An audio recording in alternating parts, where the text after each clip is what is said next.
많은 사람들이 염려의 노예가 되어서 이 세상을 사는 것을 봅니다. 문명이 발달되고 생활의 여건이 좋아지면 그만큼 염려도 덜 것 같이 많은 사람들이 생각했습니다마는 환경이 좋아지면 좋아질수록 문화가 발달되면 발달할수록 염려의 폭은 더 넓어지고 우리 마음의 염려로서 병든 부분은 더 깊어지는 것을 봅니다.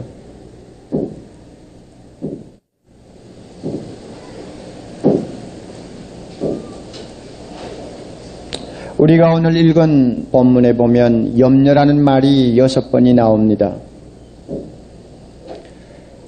이 염려라는 것은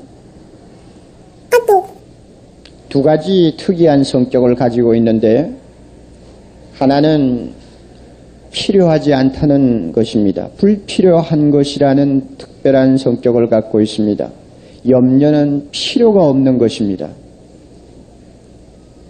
있을 필요가 없는 것이요 할 필요가 없는 것인데 이 염려를 많은 사람들이 안고지고 허덕입니다. 안 해도 되는 것입니다. 이게 염려의 특성입니다. 안 해도 되는 것. 우리 주님께서 오늘 읽은 말씀의 27절 보면 너희 중에 염려를 한다고 해서 너희 키를 한치나 더 크게 할 수가 있는가 하고 주님께서 반문합니다. 옳은 말씀이에요. 저도 키가 작은 사람 중에 하나입니다마는 키 작은 걸 가지고 아무리 고민한들 100번 재보고서 200번 재봐도 167을 넘지 못하는 키인데 자꾸 염려해봐야 무슨 의미가 있어요? 전혀 의미가 없어요. 참 쓸데없는 것입니다.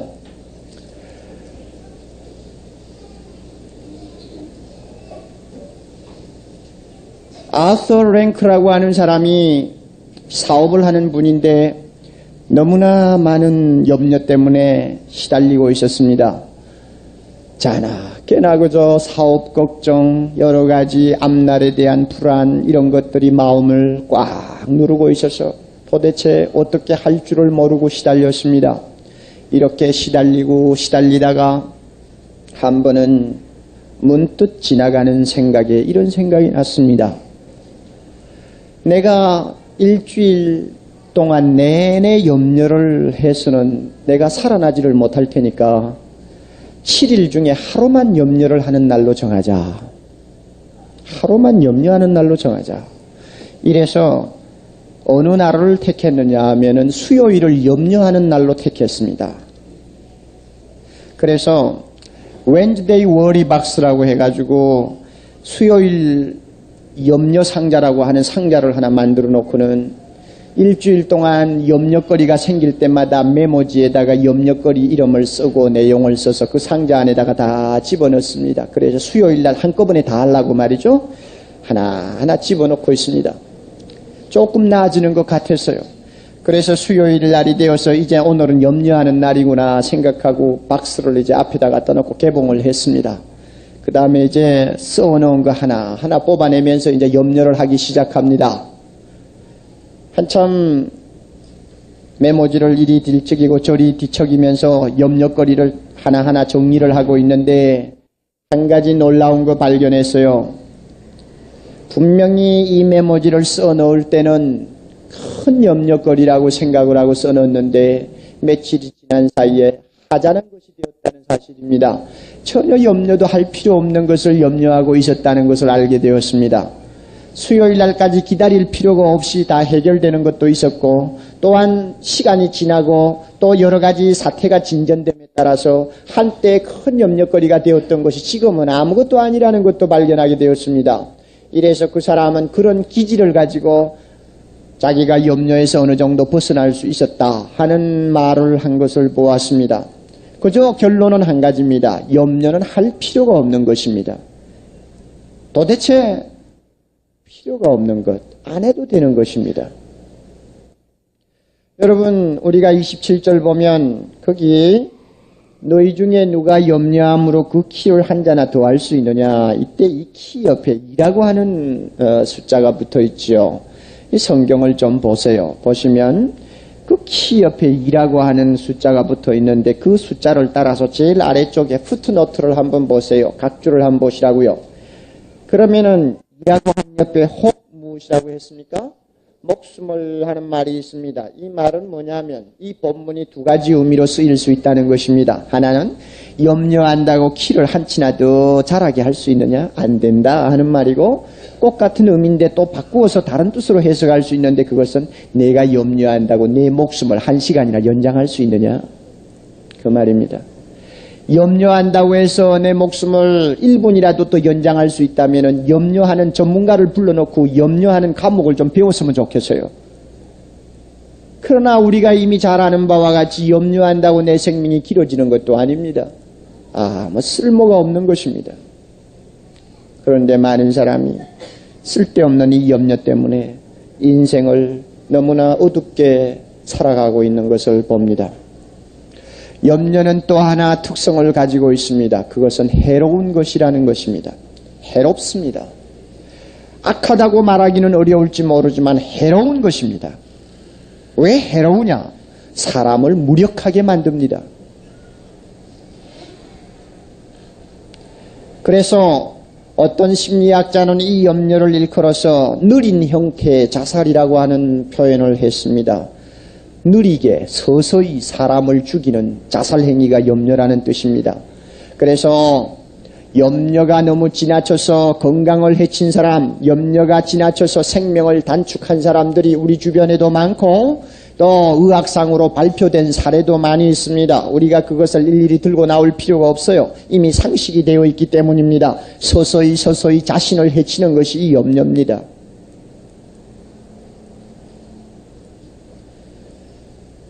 여기에 나오는 6번이나 나오는 염려라는 말은 메림네오라고 하는 헬라어인데, 이 헬라어에 대해서 영어는 어떻게 번역이 되어 있느냐 하면 worry라고 하는 단어를 씁니다. worry. 물론 영어에도 걱정, 근심, 염려하는 비슷비슷한 말들이 많습니다만은 이 가운데서 특별히 worry라고 하는 단어가 쓰입니다. 우리나라 말로는 걱정, 근심, 염려 꼭 같은 말 같지만은 염려라는 말이 가장 강한 강도를 지니고 있습니다. 그래서 염려입니다. 이 worry라고 하는 말의 어원이 뭐냐면 worgen이라고 하는 옛날 말인데, 여러분이 큰 사전을 지금도 들춰보시면 제일 먼저 나오는 의미는 물어뜯는다는 말입니다.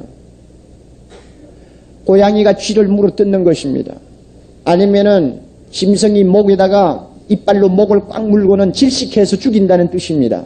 그래서 질식해 죽인다, 숨을 막는다, 목을 물어뜯어 죽인다 하는 이런 의미들이 전부 이 worry에서 나오는 말입니다. 이것은 상당히 의미를 지니고 있습니다. 왜냐하면은 근심, 염려라는 게 뭐냐? 우리 목을 꽉 물고는 숨을 쉬지 못하게 해서 사람이 나중에는 힘을 잃어버리고 죽게 만드는 것이나 꼭 같다는 말입니다. 특별히 이 염려 때문에 영적으로 무력증이 일어나는 예가 많습니다. 누가복음 21장 34절에 주님께서 말씀하시기를 너희는 스스로 조심하라. 생활의 염려로 마음이 어두워진다. 마음이 둔하여진다. 이랬습니다. 마음이 둔하여진다. 둔하여진다는 말은 감각을 잃어버린다는 말입니다. 세상의 감각을 잃어버리고 무력하게 되는 것만큼 무서운 것이 없어요. 제 존경하는 선배 목사님 한 분은 온 전신의 근육이 무력해져서 감각을 잃어버리고 힘을 잃어버려서 2년 동안 고생하시다가 세상 떠났습니다. 우리 교인 중에 한 분은 호흡 기능이 완전히 무력해져 가지고 다른 부분은 다 제대로 기능을 발휘하는데 허파를 위시해서 이 호흡하는 근육이 무력해져 가지고 지금 중환자실에 들어가 계십니다. 천식이라고 생각을 했는데 천식이 아니야. 근육 무력증이라고 그래요. 얼마나 무서운지 몰라요. 염려라는 것은 우리 영혼의 기능을 마비시킵니다. 염려가 지나치면 영적으로 무력해지고 나중에는 쓰러집니다. 고양이에게 물린 쥐가 맥을 쓰지 못하고 한참 물려있다가 숨이 끊어지는 것처럼 오늘 우리가 염려에 시달리면 나중에는 스스로 자기 생명을 끊는 것이나 다름이 없이 시들어집니다. 특별히 영적으로 그렇습니다. 아무리 예수를 오래 믿었다고 해도, 아무리 교회를 열심히 다닌다고 해도 염려 때문에 밤낮 없이 시달리는 사람은 영적으로 힘을 차리지를 못합니다. 그러면 왜 사람들이 이와 같이 필요 없는 염려, 자기에게 해로운 염려를 끌어안고 허덕이느냐? 왜 염려의 노예가 되어서 이 세상을 사느냐? 24절이 답입니다. 24절 보면 한 사람이 두 주인을 절대 섬기지 못한다. 이 섬긴다는 말에 주의를 하세요. 한 사람을 사랑하고 한 사람을 미워하든지 한 사람을 중히 여기고 한 사람을 경멸하든지 둘 중에 하나지 둘을 똑같이 놓고 사랑하고 섬길 수가 없다. 자, 너희가 하나님과 돈을 동시에 섬길 수가 없다. 자, 이거 보세요. 하나님과 돈. 이 돈이라는 말은 여기에서 매몬이라고 말하는 단어 아닙니까? 매몬. 돈신이라는 말입니다. 인간이 의지하는 모든 소유물, 모든 재산, 이 모든 것을 일컬어서 매몬이라고 그럽니다. 신입니다. 돈신입니다. 그런데 우리가 생각할 때 사람은 양쪽을 다 거머쥘 수 있다고 생각합니다. 하나님도 내 아버지로, 그 다음 내가 소유하고 있는 물질도 나의 행복을 위해서, 이래서 양쪽을 다 움켜쥐고 있을 수 있다고 생각하는데, 우리를 창조하신 하나님께서 우리에게 분명히 말씀하시기를 너는 쏘갔다. 너 자신이 쏘갔어. 왜냐하면 인간은 둘을 똑같이 섬길 수가 없어. 그러므로 양자택일이야. 이렇게 말씀합니다. 양자택일입니다. 그러면 어떤 사람이 염려에 시달리는 사람이냐? 매몬이라고 하는 이 돈신을 섬길 때 염려가 옵니다. 이 섬긴다는 말은 노예가 된다는 말입니다. 노예. 매달린다는 뜻입니다. 내 모든 생명과 내 모든 행복이 전적으로 나의 주인 되신 자에게 달려 있습니다. 그러므로 돈신을 내가 나의 하나님으로 섬기게 되면 나의 생명의 원천도 내가 갖고 있는 소유물에서 좌우되고 내 행복도 내가 가지고 있는 소유물로 인해서 좌우된다고 하는 자기 신앙을 갖게 됩니다. 이럴 때 무엇이 찾아오는지 압니까? 염려가 찾아옵니다. 요즘 가물다고 사람들이 걱정을 합니다. 오늘 하나님께서 비를 주시니 감사한데, 가물대에 두 가지 생각을 하는 사람이 있습니다. 두 가지 형의 사람이 있어요. 한 사람은 아무리 가물어도 때가 되면 하나님이 비를 주실 것이요. 땅이 갈라져서 곡식이 다 들어가도 오늘 밤 당장 우리 하나님은 비를 주실 수 있고 넘치도록 주실 수 있다. 그러므로 염려하는 대신에 하나님을 바라보고 기도하고 그분에게 모든 것을 의탁하고 염려하지 않는 스타일이 있고, 다른 하나는 저수지에 물을 보고 밤낮 없이 걱정하는 스타일이 있습니다. 자꾸 물이 줄어집니다. 점점 수위가 낮아집니다. 이거 야단났구나. 이 물이 다 빠지면 이제는 큰일 났구나. 논이 마르겠구나. 날마다 쳐다보는 것이 저수지의 물만 쳐다보고 걱정하는 사람이 있어요. 잠을 자면서도 저수지 물만 생각합니다. 얼마나 남았을까? 얼마나 남았을까? 며칠이나 지탱할까? 이 사람은 염려에서 해방될 수가 없습니다. 꼭 마찬가지입니다. 여러분, 꼭 마찬가지예요.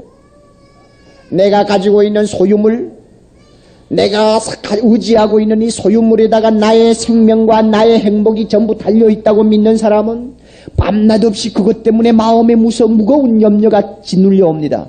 야, 인플레가 되면 내가 가지고 있는 이 재산도 가치가 자꾸 적어질 것이고 은행에 저금한 돈도 가치가 적어질 텐데 큰일 났구나. 부도가 나면 어떻게 하느냐? 떼이면 어떻게 하느냐? 가지고 있어도 염려고, 손에서 날아가도 염려고, 밤낮 없이 염려에 시달리는 사람이 되어버립니다. 그 사람은 자기의 생명과 행복이 거기에 달려있다고 생각하기 때문에 돈의 노예가 되어버린 것입니다. 그러니 염려 아니하고는 살 수가 없어요. 우리 주님은 분명히 말씀하시기를 누가복음 12장 15절에 사람의 생명이 그 소유에 넉넉한 데 있지 아니하다. 다시 말하면 사람이 살고 죽는 것, 사람이 행복하고 불행한 것은 그 소유가 많고 적은 데 달려있지 않다고 분명히 말씀해 주셨는데 모든 인간들은 이 말씀을 아주 우습게 생각하고 매몬신을 자기의 모든 삶의 원천으로 섬기고 있습니다. 이러기 때문에 무서운 염려의 종이 되어버립니다. 하나님께서는 그의 자녀들이 이와 같은 염려의 노예가 되는 것을 원치 아니합니다. 하나님이 원하는 그의 자녀상은 염려에서 해방된 사람입니다. 세상에서 살 동안 내일이 주는 불안이 좀 있을 수 있고 미지의 세계에 대한 마음의 불안정이 가끔 찾아올 수가 있습니다.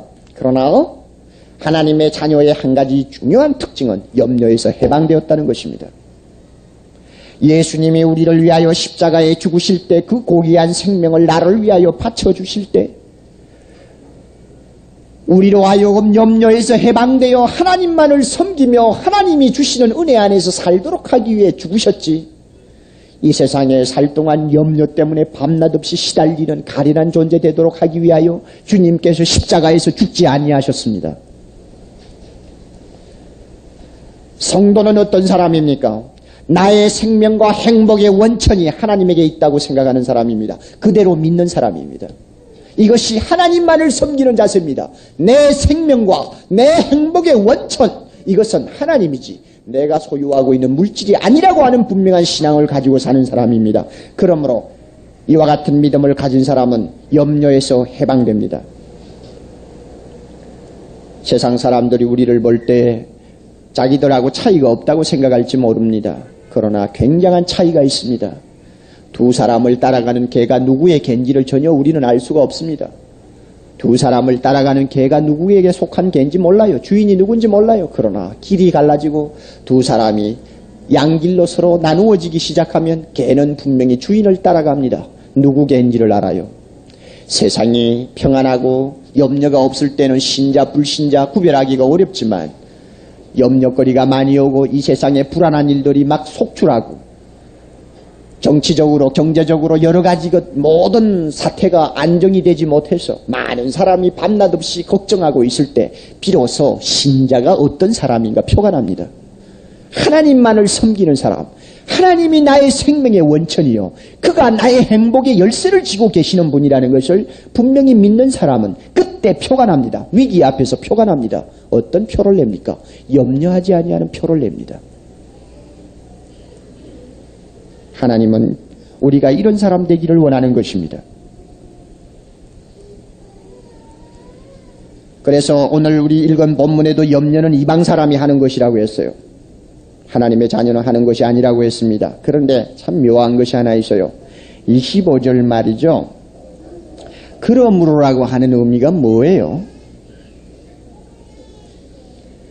24절에 한 사람이 두 주인을 섬기지 못한다. 그러므로 하나님과 재물을 겸해서 섬길 수가 없다.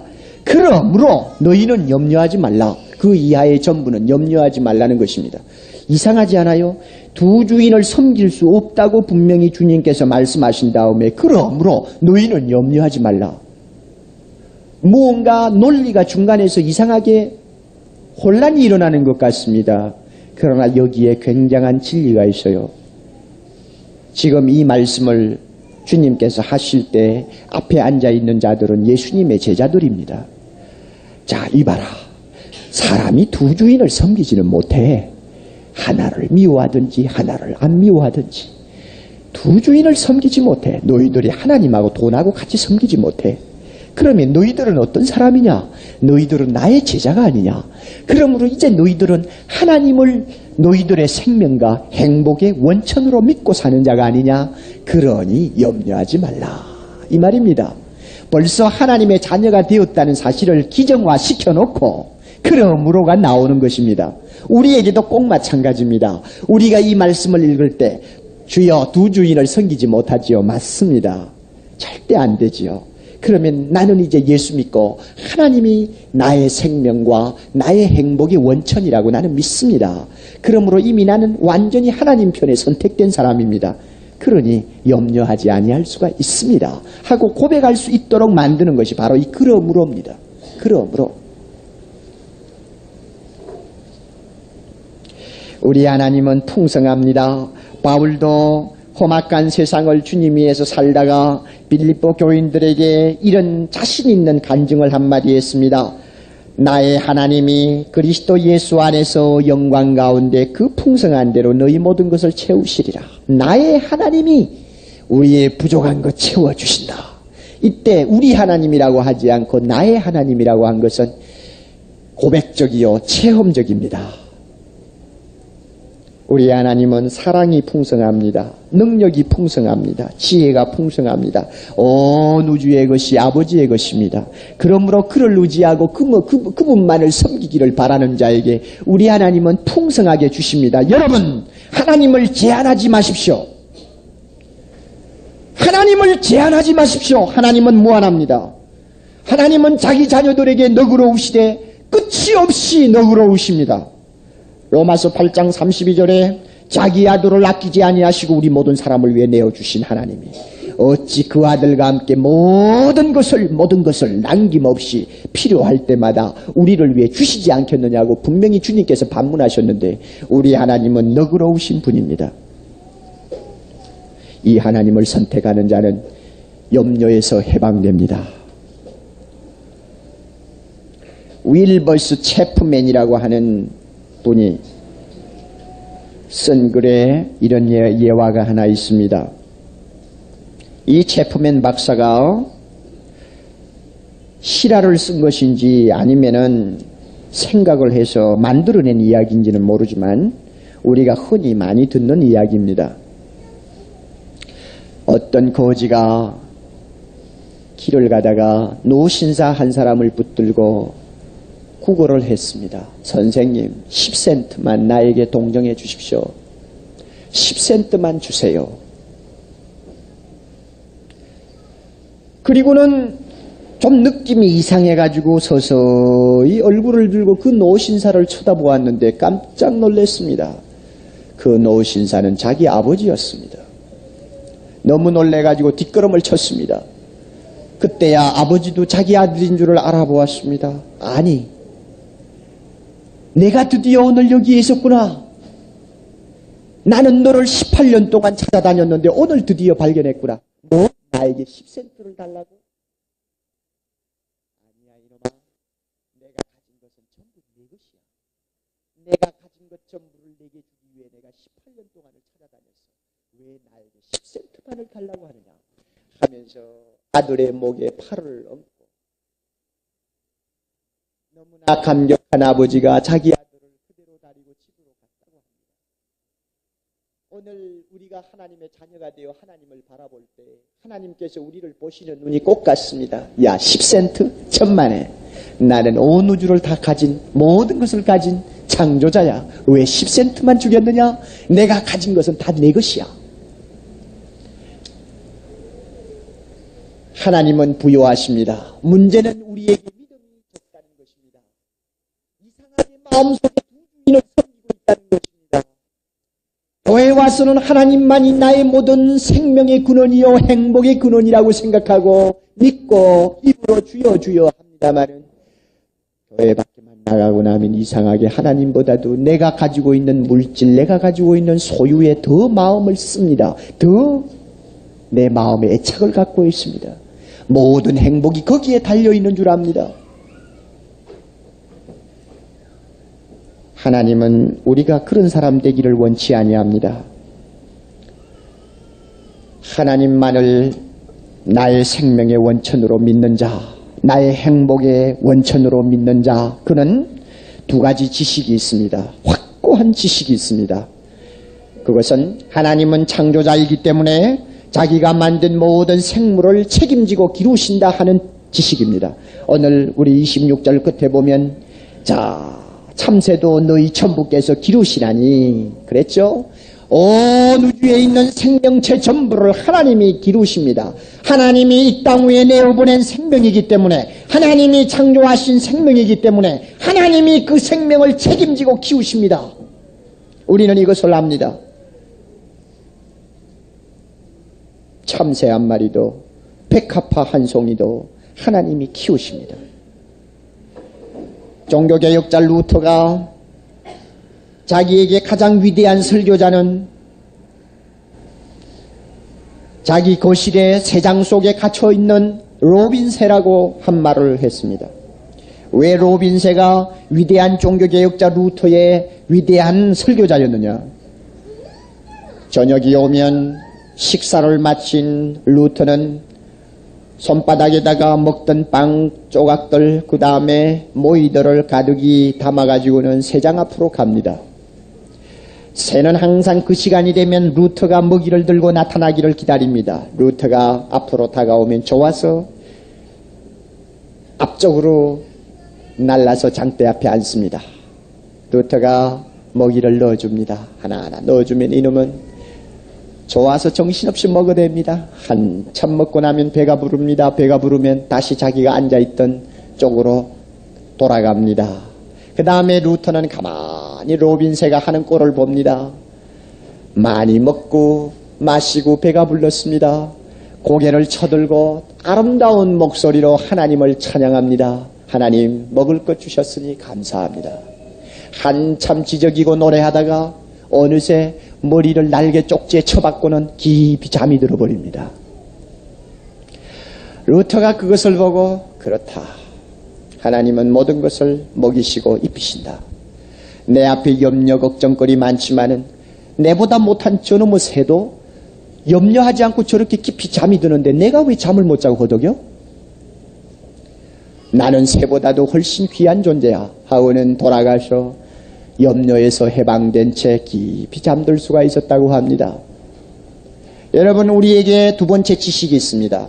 이 세상의 모든 생물을 하나님이 책임지고 키우신다면 그 생물 가운데서 가장 귀한 존재인 인간을 하나님이 얼마나 책임지고 계시겠느냐 하는 문제입니다. 그래서 우리 하나님께서 분명히 말씀하시기를 공중의 새도 들판에 백합화도 내가 입히고 먹이거든 하물며 이것들보다 너희는 귀하지 아니하냐. 그렇습니다. 인간은 귀한 존재입니다. 만물의 영장입니다. 그러므로 우리 하나님께서 들에 있는 생물들을 먹이신다면 우리는 분명히 더 먹이시고 더 알뜰하게 살피시고 우리의 부족한 것을 채워주신다는 것이 분명합니다. 그러므로 우리가 생활의 염려 때문에 밤낮 없이 시달리는 것을 볼 때 하나님께서 우리에게 무엇이라고 말씀하느냐? 믿음이 적은 자들아. 믿음이 적은 자들아. 하나님이 책망합니다. 여러분, 24절하고 33절하고는 상당히 관계가 깊습니다. 예수 믿는 사람은 너희 신앙을 가지는데 33절에 너희는 먼저 그의 나라와 그의 의를 구하라. 그리하면 우리가 이 세상에 살 때 필요한 모든 것 주신다고 했죠. 이 그리하면의 신앙입니다. 그러면 이 그리하면의 신앙이 누구에게 생기는 것입니까? 먼저 하나님의 나라와 그의 의를 구하는 자에게 생깁니다. 그러면 그의 나라와 그의 의를 구한다는 것이 무엇입니까? 24절에 돌아가서 하나님만을 섬기고 그분만이 나의 생명의 원천이요 행복의 원천이라고 믿는 것입니다. 이것이 그의 나라와 그의 의를 구하는 것입니다. 여러분, 선택이 바로 되어야 합니다. 하나님의 자녀는 선택이 바로 된 사람입니다. 염려할 시간이 있어요. 하나님의 자녀는 염려할 시간이 있으면 염려 대신에 무엇을 합니까? 아무것도 염려하지 말고 오직 무엇과 무엇으로? 기도와 간구로 너희 구할 것을 하나님께 감사함으로 아뢰라고 했죠. 염려할 근거가 있고 염려할 스태미너가 있으면 차라리 무릎을 꿇고 하나님 앞에 구하라고 했습니다. 왜 구합니까? 하나님이 나의 모든 것이 된다고 믿고 있기 때문입니다. 이것이 그의 나라와 그의 의를 구하는 사람이에요.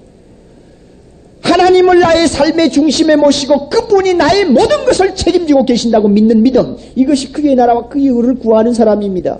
모든 것을 하나님에게 의탁하고 그분만을 바라볼 때 하나님께서 우리에게 필요한 모든 것 하나하나 다 주신다고 약속했습니다. 믿습니까? 아멘. 네. 그리하면의 신앙, 이것은 위대한 신앙입니다.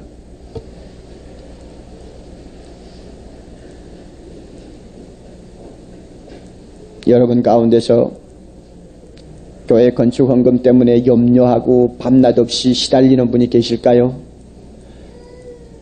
저는 그런 분이 한 분도 안 계실 것을 믿습니다. 왜 염려가 되나요?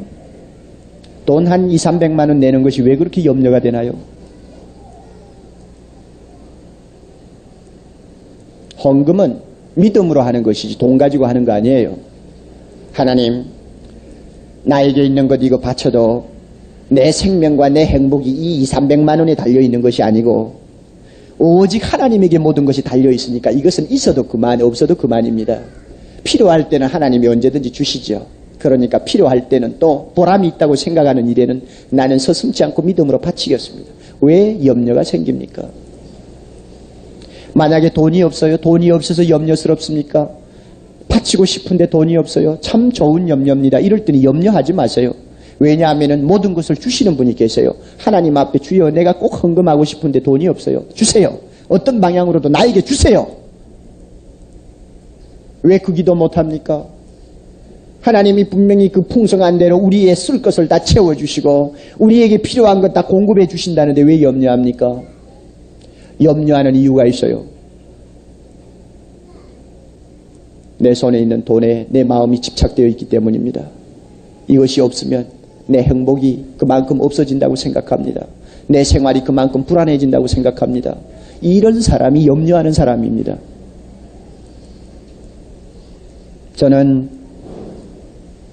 여러분이 아시는 바와 같이 개척교회를 하기 때문에 요사이 옥 목사 굉장히 잠이 잘 안 올 거다 생각할는지 모르지만 죄송하지만 그 반대예요. 잠이 너무 와서 야단이에요. 한 번도 땅 산다, 교회 짓는다 그 문제 가지고 걱정하면서 뜬 눈을 샌 일이 없어요. 한 번도 걱정 안 해보았어요. 내 양심으로 이야기합니다. 그거 뭐 지으면 짓는 거고 못 지으면 못 짓는 거지 뭐 그게 뭐예요. 뭐. 그러나 하나님께서 분명히 짓게 하실 거 알아요. 위대한 목수가 계세요. 30년 동안 나사렛에서 그 기술을 닦고 가른 목수가 한 분 계세요. 그분이 누굽니까? 누구요? 하나님이 그분을 통해서 잘 지을 것입니다. 멋있는 교회 세울 거예요.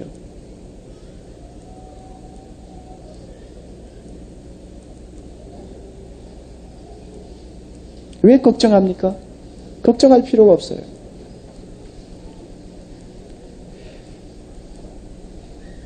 여러분 꼭 오늘 이 시간 마음속에 명심하고 돌아갔어요. 우리는 하나님의 자녀입니다. 하나님의 자녀는 굉장한 부자를 나의 아버지로 모시고 사는 사람입니다. 온 우주의 창조자 아닙니까? 이분을 아버지라고 부르면서 날마다 근심 걱정에 날까요?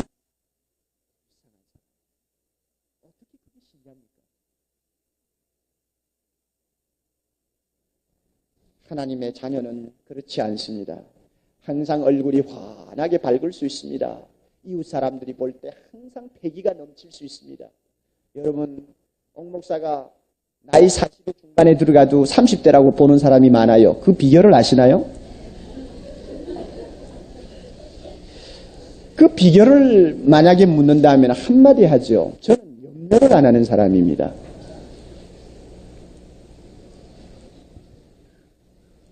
염려를 안 하는 사람이에요. 하나님이 그런 은혜를 주셨어요. 저는 그것을 자랑거리라고 생각합니다. 가족이 먹고 살 거 하나도 남겨놓지 않고 제 혼자 미국으로 공부하러 떠날 때도 저는 염려를 안 한 사람입니다. 하나님이 분명히 그 다음에 주시는 거 보았기 때문에요. 교회를 처음에 시작할 때 불과 월급 20만 원도 안 되는 돈 가지고 살았지만 전혀 생활에 걱정을 안 한 사람입니다. 왜? 필요한 것마다 하나님이 주시는 것을 보았기 때문에. 개척교회 하느라고 모든 어려움이 자주자주 내 앞에 다가왔지만은 한 번도 그것 가지고 걱정 안 했습니다. 왜요? 하나님이 하시지 내가 하는 거예요? 그러니 이렇게 젊어지는 겁니다. 보세요. 사랑의 교회 말이죠. 다니는 신자들 보고 사람들이 목사는 참 젊은데 교인들은 어떻게 그렇게 얼굴이 어두우냐 하면은 이건 뭐가 잘못된 겁니다. 목사가 젊어지면 교인들도 젊어져야 됩니다. 여러분 저와 같이 다 젊어지세요. 그 비결은 염려 안 하는 것입니다. 모든 삶의 원천이 하나님에게 있어요. 믿으세요. 두 주인을 섬기지 마세요. 돈에다가 여러분의 생명을 걸지 마세요. 여러분의 소유물에다가 여러분의 가치와 행복을 의존하지 마세요. 우리는 하나님의 자녀입니다. 있다가도 없어지는 것, 없다가도 있는 것, 오직 하나님만이 모든 것을 좌우합니다. 이런 믿음을 가질 때 헌금 때문에 걱정할 필요가 없죠. 여러분, 하나님을 봅시다. 놀라우신 우리 하나님, 오늘도 메마른 땅에 비를 주시는 하나님, 우리 하나님을 봅시다. 자비로우시고 긍휼이 풍성하신 우리 아버지 하나님을 봅시다. 내가 지금까지 살아온 거, 내 재산 때문에 살아온 거 아닙니다. 하나님이 나를 붙들어 주시고 도와주시고 건강하게 해주시고 하나님께서 고비고비마다 넘기도록 해주셨기에 내가 살았지, 내가 갖고 있는 돈이 나를 살린 것 아닙니다. 여러분, 신자가 얼마나 자랑스러운 존재입니까? 활짝 웃읍시다. 언제든지 밝게 삽시다. 감사합시다. 찬양합시다. 어떤 상황 속에서도 단잠을 잡시다. 신자만이 갖는 이 아름다운 삶의 비결을 세상에 있는 모든 사람들에게 보여줍시다. 우리는 염려에서 해방된 하나님의 자녀입니다. 아멘. 다 같이 기도하십시다.